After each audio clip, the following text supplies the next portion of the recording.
it opened in November 1904, but, you know, if you'd like to see how it was when it opened in 1904, why not go and visit the King's Edinburgh? Because the same two gentlemen were responsible for the architecture of the King's Edinburgh, and it opened in 1906, 2 years later. And I have a line drawing, and it appeared in the newspaper of the Five Free Press when it was our 80th birthday, this line drawing of the interior. And you see the King's Edinburgh. So it's lovely to go to King's Edinburgh and just think how Kirkcaldy looked when it was first opened as a theatre. But it only lasted 4 years as the King's. It changed ownership and became the Hippodrome in 1908. And for 8 years it ran as the Hippodrome. And then it became the Opera House. And it stayed as the Opera House till the mid-30s, when it was closed and refurbished totally. In other words, made into a modern cinema building. So it reopened in about 37 as the Regal, as a modern cinema, but still the exterior was the same. But since then, of course, names have changed, owners have changed, and I can't even say that I can remember them all just off the top of my head, the names. I could, not in the right order anyway, with us. Well, from my point of view, the thing that fascinated me most was, obviously when it was made into a modern cinema in the 36-37 period, there was a false ceiling put in the entranceway. And to do light fittings in the entrance foyer there, that's just through the front doors, you had to get access. And although I wasn't actually in, I did go up and I had a look in, but I didn't go in.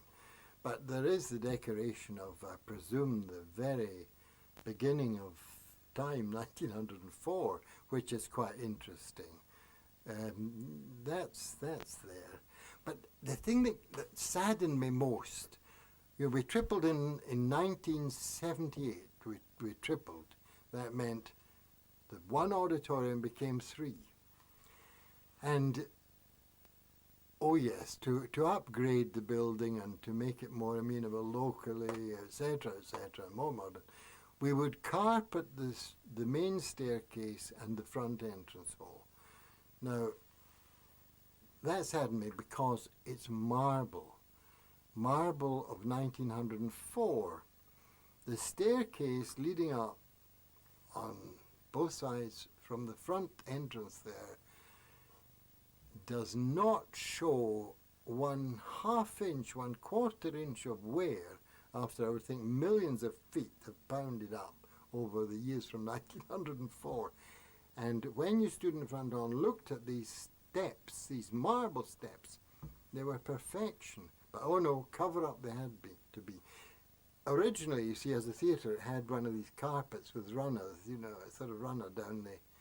And you still had the marks where it was being held by these brass pieces. But it's all carpeted over there, and it's the original marble stair. The front entrance was different. It was black and white squares, which, if you look around today, they're coming back. Although it was showing signs, that was showing some had sunk a little, some had worn a wee bit badly because they were all squares, black and white. But I noticed they're coming back in places. That something had to be done there in case anybody tripped. The only thing was that I prayed that it would last 100 years to 2004, in November 2004, the 14th of November 2004. But I wasn't surprised because, you know, things have got to move on, and having visited the Dunfermline setup and the 10 screens and what's on offer there, you can see it's a sign of the times, but don't forget. Thanks for the memory of candlelight and wine and castles on the Rhine. your cozy chair, and parties where we sang Sweet Adeline. How lovely it was. Many is the time that we feasted, and many is the time that we fasted. Oh, well, it was swell while it lasted. We did have fun and no harm done. And thanks for the memory of sunbirds at the shore and nights in Singapore. You might have been a bring down, but you never were a bore. So thank you so much